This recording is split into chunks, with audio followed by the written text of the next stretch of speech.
Hello everyone, in today's video I'll show you on how you can change the nozzle size setting on Bambu Studio and on the Bambu Lab printer.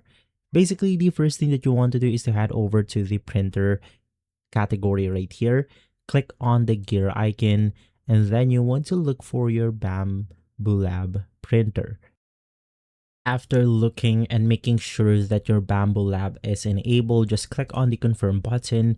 And once again, let's head over to this page, and under our Bambu Lab printer, you then want to select the diameter option. So from here, you can select 0.2, 4, 6, and 8. But of course, you want to make sure that you have chosen the right model. From there, let's head over into our Bambu Lab printer, which is going to be this one. Now, this is really simple. Just head over to the screen, and from here, you then want to head over to the gear or the settings of Bambu Lab.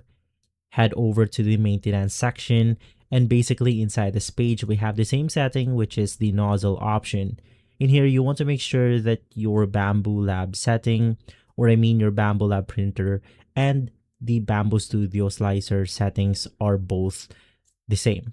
And so everyone, if this video has been helpful, leave a like, subscribe, and follow Guide to Everything for more videos like this. Thanks for watching.